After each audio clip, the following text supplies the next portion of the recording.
welcome back to Fish Hunt Northwest. Thanks for tuning in this evening. Our computers are blowing up here at Barnum. We haven't had this much activity since, we think of ourselves as a fishing hunting show. And to date, the most viewed show that we have had was when we had Julia Smith on and talked about wolves. They're very controversial. So we appreciate everybody tuning in. Loren Culp, pleasure to introduce you, current police chief of the town of Republic, and running for governor of Washington State. That's right. Yeah. Threw my hat in there. You certainly did. You threw more in your hat. You sound so excited. Yeah. I'm ready. So glad you took the time on your busy campaign trail to join us here on Fish Hunt Northwest. I think it's, Barnum and I are just amazed that, finally somebody running for the highest political office in our state is willing to sit down and talk hunting and fishing. Yes. Absolutely. Fishing and hunting is my life. Yeah. I've been a hunter since I was a kid. Right. Yep. Yeah. I told you when I met you, I said, yeah, you killed your first deer at 8 or 9 and shot your first elk at 12. And you looked at me like, That's right. You almost wanted to say, are you a cop? I mean, no, I'm just a dumb fireman, right? Yeah, you work for the FBI or something? Yeah, no. I like to do my homework on folks that are, getting out there and taking on something like this. So a lot of folks tuning in probably have been kind of paying attention to what you have going on. And there's a lot of folks tuning in that don't know anything about you. So let's start a little bit about with your history, previous career path, kind of where you have landed. You're currently as the police chief. How'd you get there? Well, I'm a lifelong resident of Washington State. I was born in Everett, raised around Chimacum, which is right outside of Port Townsend, until my freshman year in high school, and then my folks bought a lumberyard hardware store over in Republic, and we moved to Republic over in the northeast corner of the state. Met my high school sweetheart there, been married to her for 41 years. Oh, congratulations. And I have 2 sons and 7 grandkids. Right. So I spent 4 years in the United States Army. I was a combat engineer in the 101st Airborne. After the military, worked in construction. And then in 1988, I started my own construction business. Right. And I ran that for over 20 years. Here in Olympia. In Olympia, right? Yes, yeah. Right. Yeah. Yeah, we did jobs all over Puget Sound. Yeah. And I sold that to my youngest son about 15 years ago, and he still runs that business right now. Right. Yeah. So, reading your book, and we'll jump into the book for a little bit, but it was, it kind of made me smile when I read the fact your dad was a Washington State patrolman, then he went to U.S. Marshal, and then he ended up as a county sheriff. And he got out of police work and went into construction. Right. And you pay tribute to him by mentioning you used to actually ride to calls with him in the squad car. Right. Well, as 10 or 12 years old, right? As a young boy, yeah. So then he goes into construction. So then as you get out of the Army and you're like, well, I got to do something. So you knew construction, so you're going to go construction. But your passion, something in the back of your head is always going, hey, you need to be a police officer. Right. That was my childhood dream. Right. I was going to be a cop just like my dad. Yep. Because I remember him waking me up in the middle of the night, 2 or 3 o'clock in the morning. I was maybe 10, 12 years old. Yeah. And there would be an emergency call, and he'd take me along with him. I don't think you could do that nowadays. Yeah, probably not. I don't think you can take a 12-year-old to a bank robbery, right? Yeah, it'd be By the crazy. time I got out of high school, he was out of police work, Right. Doing construction. And then after the military, I just followed him into that career. Yeah, yeah. But after 20 years of being in construction, the job opening opened back up over in Republic, and my wife and I had always been trying to figure a way to get back to Republic. Yeah. We wanted to leave the small town when we lived there as kids. But, so I took that job at the age of 49. As a rookie police officer. Yep. Went to the academy with 20-some-year-olds. Yep. And made it through and worked my way up to a narcotics detective and then a sergeant, and now I'm the chief of police, been chief for 3 years. Right, yeah, and doing a great job over there, and people love you, and it's, smaller town, 1,100 folks or just under, right? Yeah. Yep, it's county seat of Ferry County. Right. It's the only incorporated city in the whole county over there. Right. I found it interesting that you point out in your book that about 20% is your tax base. 20% of the land over there is tax base because of the Colville Nation and lands that are secured by other entities. But you got a real small tax base over there to try and do everything you're trying to do. Right, very small. Yeah. Half the county is tribal, and then a big portion of it's federal land. Right. Yeah, interesting. So you kind of got pushed to the limelight in the forefront. Found yourselves on national news shows, and the phone was ringing, the emails were blowing up, because Loren Culp police chief of Republic decided, he took a look at Initiative 1639 when it was passed, and you said, nope, not on my watch. This is unconstitutional. Yep. Not only unconstitutional against the Second Amendment, but it also goes against Washington State Constitution, Article 24. Exactly. And you were like, we are not doing this. So let's talk about that progression, how the next day you had folks stopping you on the street, didn't you? Right. I was at work the day after 1639 passed.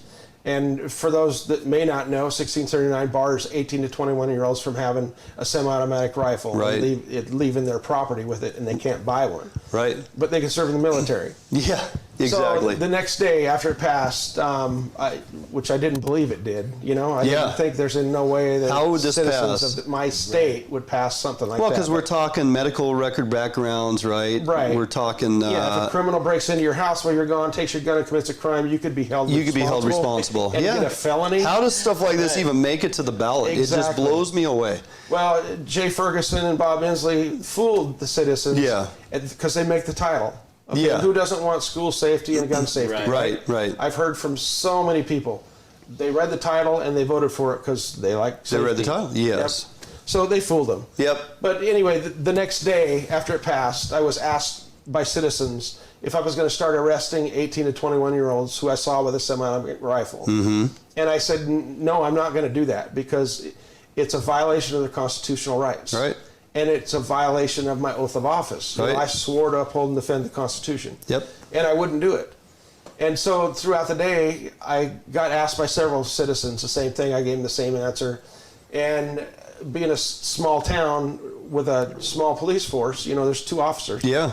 I had other things to do. It's Mayberry. Mm-hmm. Exactly. Essentially. I've been called Andy Griffith before. I am sure you have. Don't like to be called Barney Fife. No. Well, your deputy is the one who keeps the bullet in the pocket. You carry it on your... Yeah. Gotcha. But I thought it'd be a good idea to put it on our Facebook page. My answer to the question. Sure. So I could continue on and do my work and not just be talking about that initiative all day. All day long, yeah. So I put it on Facebook that as long as I'm the chief of police, no one that works for me in the city of Republic will violate citizens' constitutional rights, period. Right.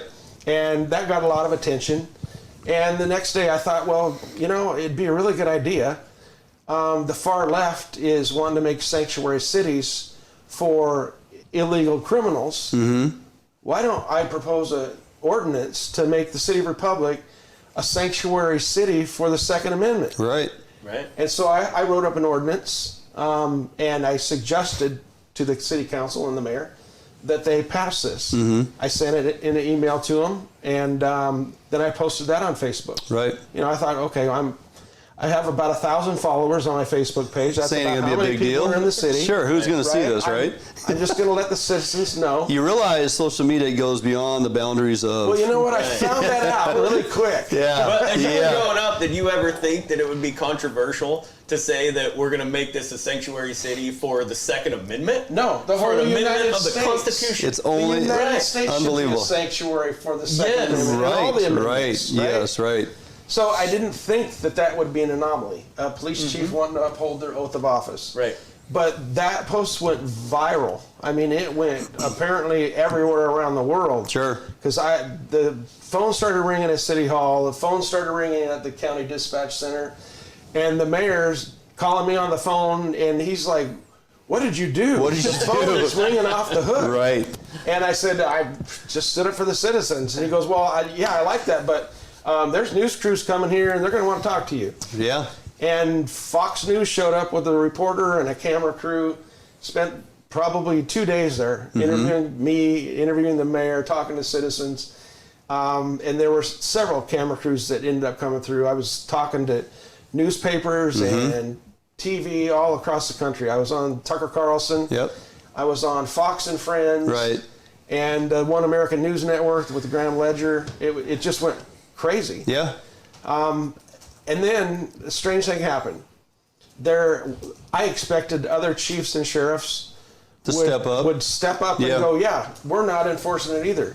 But there was only 1 or 2 right at first, and I couldn't figure out what the heck is going. Why, Yeah. And then I thought, well, most everybody is a product of the public school systems, and they don't teach us the things that my parents taught me about our Constitution, our heritage, and our founding fathers. Right. So I thought, well, I need to get what's in my head to paper.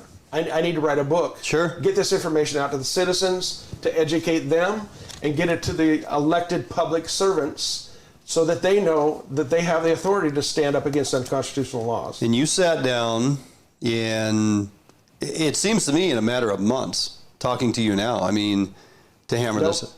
Nope, 1 month. 1 month. I wrote January. I wrote that in the month of December. Oh, December. Okay. Last year, exactly a year ago. Yeah. And then my friend, who was an author, I called her up and I said, how do I publish a book?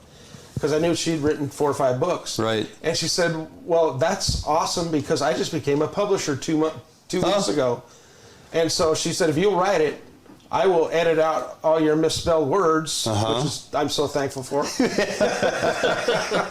Your typewriter doesn't have spell check? What? And who put knew? it in a book form. Right. And then publish it. And she did that during the month of January. It came out the first part of February.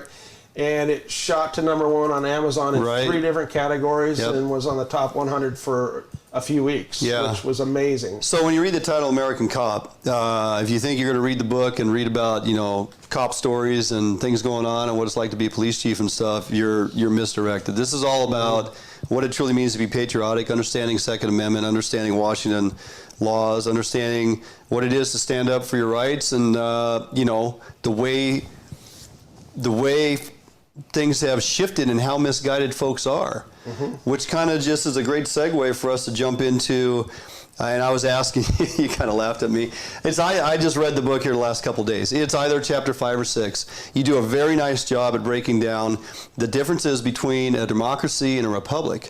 And you pointed out that even in our salute of the flag, to the republic for which we stand, right? Exactly. It's pointed out in our flag salute, and folks forget that we are governed under a republic because even I think I heard the president today say something about our democracy, right? And it comes out of the mouths of all politicians throughout the nation constantly. It's in the schools. Everybody thinks it's a democracy. Right. You tell a story in your book advising folks, if you haven't, you need to watch the movie or read the book, Where the Red Fern Grows. Yes. And you use that as a platform to discuss how it was that we as outdoorsmen and women lost the use of hounds for hunting. Let's talk about that a little bit, your upbringing in using dogs, and how, based on democracy, we really, in the state of Washington, we lost the ability to hunt with dogs. Right. Well, if you read the Constitution and you read our founders' quotes, they hated democracy. Democracy is mob rule. Right. It's the majority telling the minority what they're going to do, whether they like it or not. And our founders set us up as a republic. If you read Article 4, Section 4 of the United States Constitution, it says that the federal government guarantees to each state a republican form of government. If you read the founding documents from beginning to end, top to bottom, you will not find the word democracy one time. Right, good point. Yep. But you will find republic. And our founders talked highly of a republic, a constitutional republic, where the law is the rule. Right. Not the majority of people. Not mob mentality. Exactly. Right, yeah. I mean, mob mentality is a lynch mob. They decide that you're going to hang, you're going to hang because the majority rules, right? I don't know how many times that was pounded into my head in public school. Sure. Majority rules, and we're a democracy. And you hear it all the time from politicians, from the news media. It's taught in school, and our elected officials say it. But it is so far from the truth. And the difference between republic and democracy is, they're worlds apart. They can't commingle. Right. One is mob rule, and one is freedom. Sure. So if you look back, and I have quotes in the book about what our founders said about democracy and the republic, and it's very clear if you do your research. Sure. It's kind of curious. There are some people that really like democracy, and those are communist leaders because democracy leads to socialism, which leads to communism. Yeah. It's just a progression. And we have that mixed message going on throughout the nation right now, and there's, socialists are trying to really get to the forefront and take their ideology and push it down the throats of a lot of our youth across the nation. It's kind of scary, actually. It is scary. And so the fact is, the example that you weighed in on here relative to the outdoors is, somebody throws on an initiative because they decided it was no longer acceptable to hunt certain game with dogs. And that didn't go to just a small minority group to vote on that. That went across the state. Majority of a lot of folks who are misinformed, don't understand anything what that's all about. For the parents who are busy and big metropolitan cities and day-to-day grind and getting the kids to school and piano lessons and just to walk into the voting booth or to strike that pen on their mail-in ballot and simply agree to do that because they read it and go, well, yeah, that just sounds horrible. Hunting animals with dogs? Yeah, they don't need to do that. Well, not only that, but they had a whole ad campaign against it. You have the Humane Society of the United States. PETA. They don't take care of animals. They are an anti-animal use group, anti-hunting group. Yep. And they ran ad after ad after ad on TV showing videos of animals being killed. Yeah. Oh my God, animals being killed. And that's what swayed the majority of the public to vote against it. And that's the power of democracy. Right. If you have enough money, you can run ads, you can persuade most of the public. Yep. And the public votes against it. If you wanted to outlaw eating chicken nuggets from McDonald's, you could do it tomorrow if you had enough money to run commercials of chickens being slaughtered. Sure. And put it on TV. City do that? Huh? Didn't New York City do? No, it's soda. Oh, it's soda, yeah. No, it's a valid point, yes. Purely on emotion. Right. Yeah. And that's what it is. You're triggering an emotional response versus anything based on science or true information that backs it up. And you walk into any grocery store to pick up your dinner, buy some chicken breasts or some steak or hamburger. There's an animal that had to be killed for that to be in that nice clean package for you. Yep. It's not pretty to see an animal killed. No, it's not. It's not pretty to see a cow gutted or a pig gutted or shot in the head. Right. But that's how you make sausage. That's how you make pork chops. Yep. Right. So the misconception here is, the fact is there are way more people in the state of Washington that do not hunt and fish, right? We're in the minority no matter what it is we're fighting for. When we're talking about recovering our salmon or steelhead, or opening up access, or wolf management, or whatever it is that is connected to us in the outdoors, we're in a minority. And when persons decide that initiative is the way to go to stop that unnecessary behavior, all they got to do is, as you say, dump enough money into it, put the propaganda out there, and sway the majority to make it happen. Now, it doesn't affect anything they're doing on their day-to-day lives. They could care less if people are out there fishing because they don't fish, they don't hunt, they don't do any of it. But they have the power with a strike of a pen to change what it is we enjoy doing. Right. And I think the message folks need to realize is that is the misconception. You think, oh, don't go vote because our vote doesn't matter. But if we sit back idle and let the majority make the votes for us, that's why we continue to lose stuff. Absolutely. And I just found that in your book, the way you tied it in with the hound hunting and how that actually unfolded and why it is. And now Barnum and I talk about predation and predator encounters, albeit bears, cats, and wolves now throughout the state. We follow that stuff regularly. We have children drug off by cats in downtown Leavenworth in the middle of the day. And that's what I was going to add, Duane. You said at the time of that vote back in 1996, to the average soccer mom, it didn't matter. Nobody cared. It's like predator populations were under control because of the use of hound mating. They were under control, but now here we are 20 years later, 22, 23 years later, and now that matters. Higher frequency of encounters, right? So the vote at that time didn't matter, but now that vote that you made 20 years ago matters, and that's why it's important. Or that your mom made. Voters get out to the polls. There's always cause and effect. Yeah. So if you're utilizing recreational hunters and fishers to help manage and utilize their resources for conservation measures, you're heading down the right path. When you remove hunting and fishing and those types of activities, then think you're going to manage game and keep everything in checks and balances, you're going to fall behind. And it's been proven. It's not, they outlawed hound hunting for cougars and bobcats, right? It's not that those animals aren't being killed. They're not being killed by recreational hunters. They're being killed by the state now. There was over 120 of them killed in the eastern counties just this year. Yeah. Sheriff Bob Songer down in Klickitat County, They have so many cougars down there that are coming into populated areas that anytime someone calls the sheriff's office to report a cougar sighting, then he has deputized people with hounds, and they go out and they tree the cougar and they kill it. Yeah. Right. They get rid of it. They don't euthanize it and move it 2 miles down the road because it's going to come right back. Right. And they're way overpopulated.